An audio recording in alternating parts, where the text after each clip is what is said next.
This video will provide a short introduction to the use of capacity management. It will provide you an overview as to how to navigate between the different tabs. Beginning in the top left-hand corner of the screen, we have a file toolbar. When we select the file toolbar, we will be able to correctly exit from the application. Please note we should not be using the X in the top right-hand corner. We should only be using File and Exit. Coming to the Personalization toolbar, if we hover into the My Gadgets, this will provide us with a list to the right-hand side where you'll notice that some of these options have a tick against them. Now, these gadgets are known as the tabs, which are located in what's called our ward view, which is the screen that I'm currently looking at. Now, depending on the job role that you are doing, you may not need every single one of these gadgets. So you can personalize the screen to your specific needs. And if there is a particular tab that you might not require, you can simply select the tab such as Appointment List and click the X, which will then close the tab down. Now, if circumstances change or if you have accidentally removed something you didn't intend to, you can simply come back into the Personalization toolbar, hovering over My Gadgets again, and add your appointment list back in. Coming down, we then have three tabs: our ward view, capacity metrics, and dispatched jobs. Now, the ward view is the screen that I am currently looking at, so I will explain this in more detail in a second.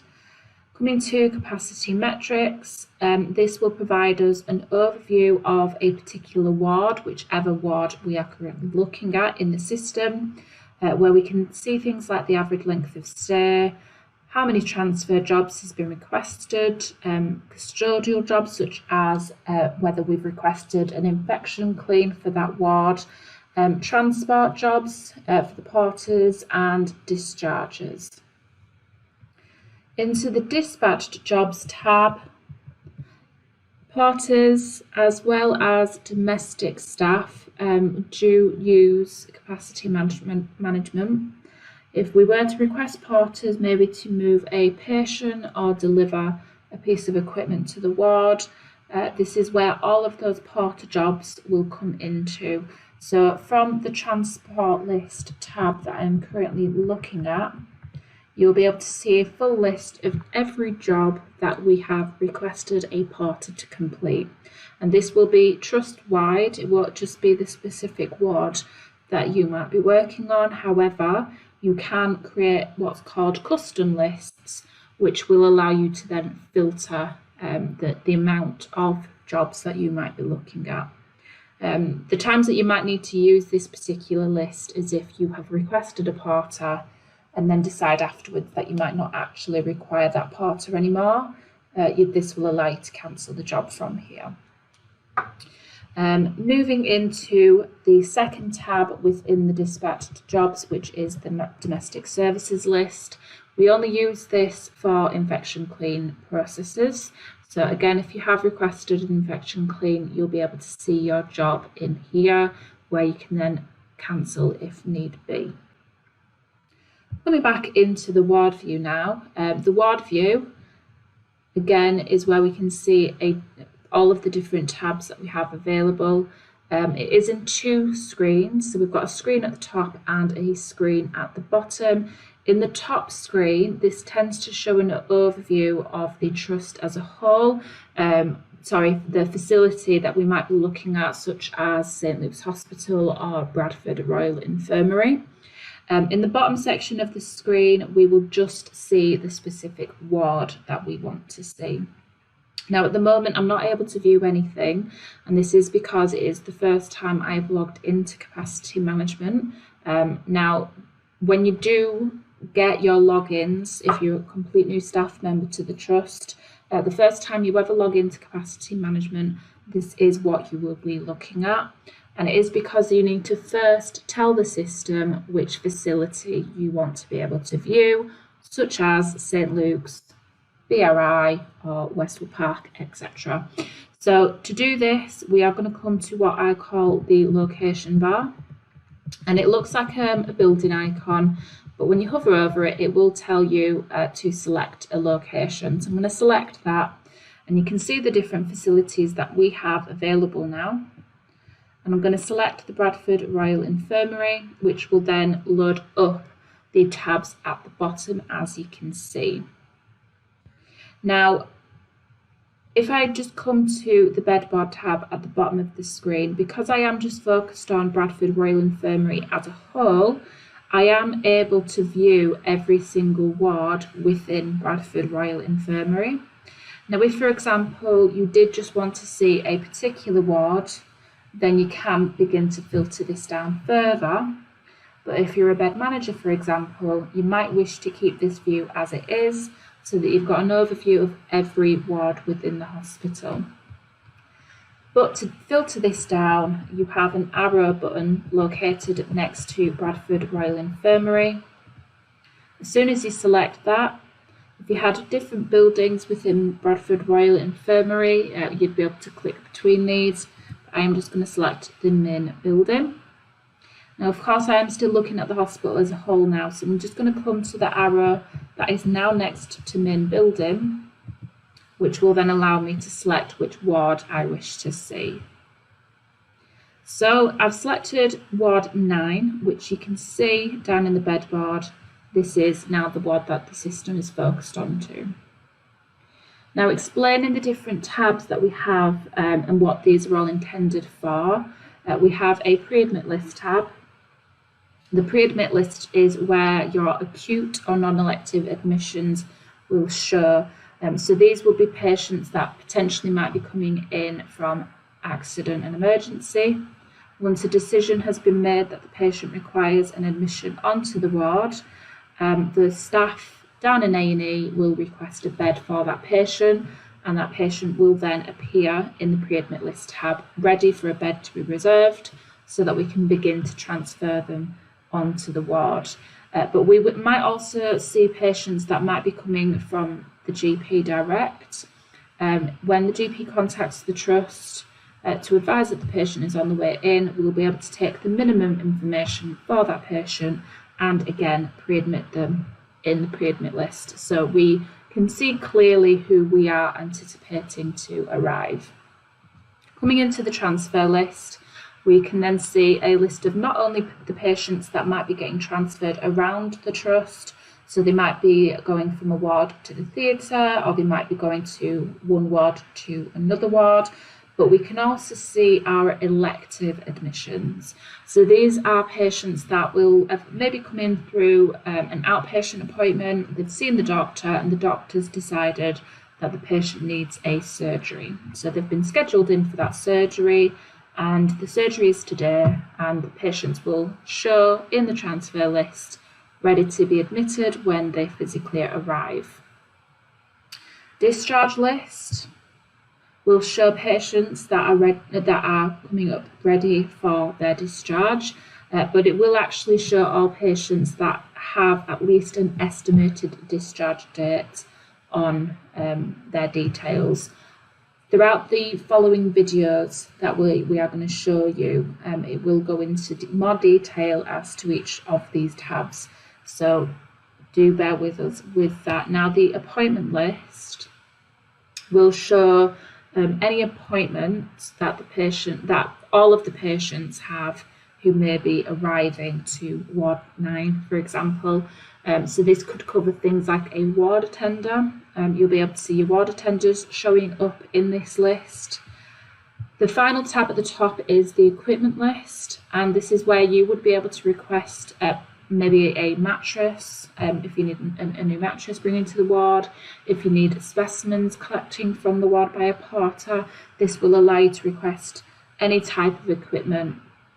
Now, coming to the bottom of the screen, we have a bed bar tab and a patient list. Now, both of these tabs will provide you an overview of the ward that you're looking at. So if I was to click into patient list now, I can still see Ward 9, but as you can tell that these are different ways of viewing the list. So with the bed board, what we have at the top of the bed board is what is known as filters. So if I just make this screen bigger, you can tell that we have different colours within the bed board. So the green, which has the letter A, stands for our available beds. And you can see that we have 51 available beds on the ward currently. 5 of these are occupied, and if I actually click where it says occupied, it then allows me to filter Ward 9 so that I am just looking at the occupied beds. I can clear these filters at any stage by clicking the clear button. An example where you might use these filters is if you are a bed manager and you just want to see which beds are available so that you can get patients into the locations, then you can select that filter to see that. The further filters are dirty, cleaning, blocked, out of service, held and reserved. Now, dirty beds, a bed will automatically go dirty as soon as a patient vacates that bed. So if we transferred a patient to theatres, for example, as soon as that bed is vacated within capacity management, the system will automatically flip that status to dirty. We can change these statuses at any stage by clicking the arrow on each bed, and you can see that we can change the status by selecting the new status. Out of service could be used for circumstances if the bed is missing, if the bed is broken. You would be able to change the status to out of service so that all staff, including bed managers, are aware that that is out of service. Alternatively, you can also block the bed for situations for an infection clean, for example. And again, that will let everybody know, including bed managers, that that is blocked. I'm just going to change these back to available.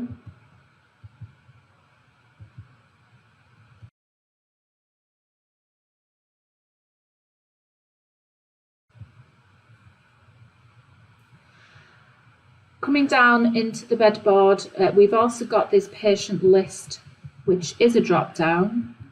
And this is another way of viewing the patients that we can see within the ward.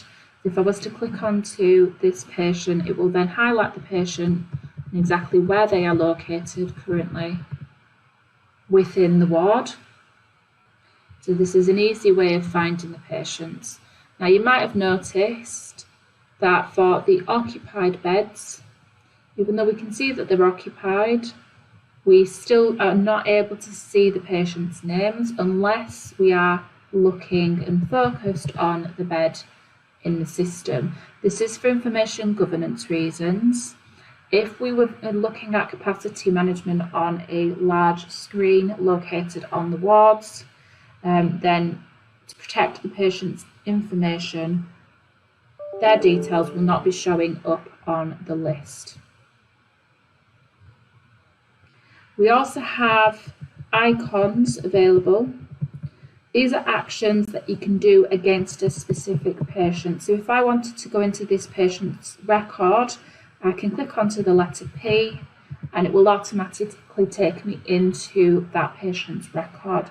Now I'm not going to go through every one of these actions because again we are going to have further videos that go through all of this. So please go give them a watch if you'd like to learn more about these. But coming to the right hand side, we have a summary. Now when you click the summary, it simply makes the beds smaller.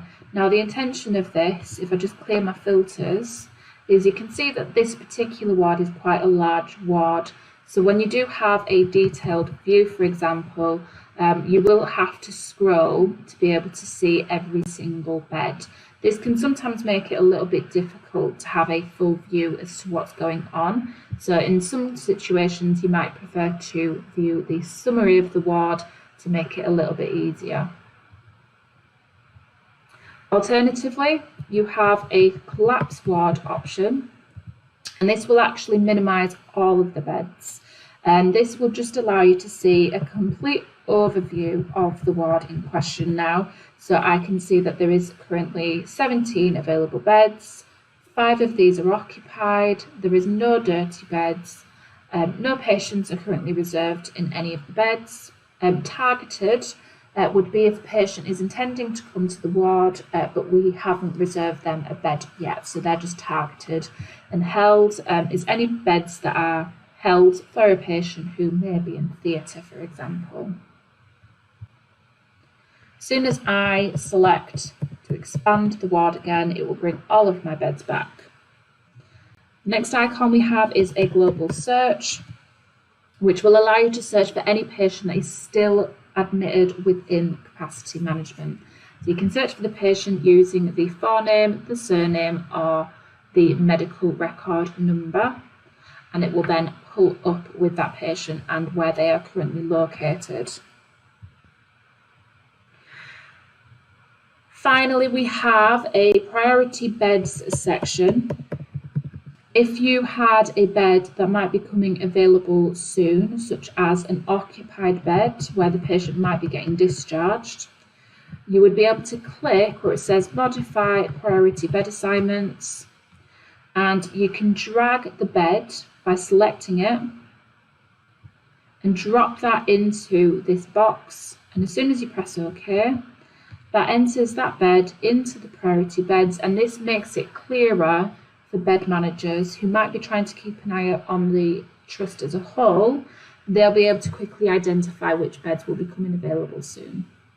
You can easily remove these beds by going back onto the modify bed assignments and then just highlighting and removing the bed.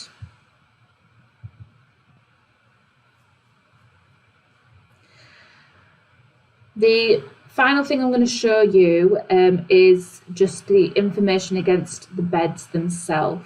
So although you can see bed A, bed 4, bed A, bed 5, we do also have what's called attributes on the beds, and this notifies you if there is any specific attributes that you need to be aware of. So this particular bed has a privacy attribute, an infection attribute, and last days of life attribute. So if a patient had diarrhea, for example, they would probably go into this double side room to be isolated. We can also add attributes against a patient specifically. So if we come to one of the occupied beds,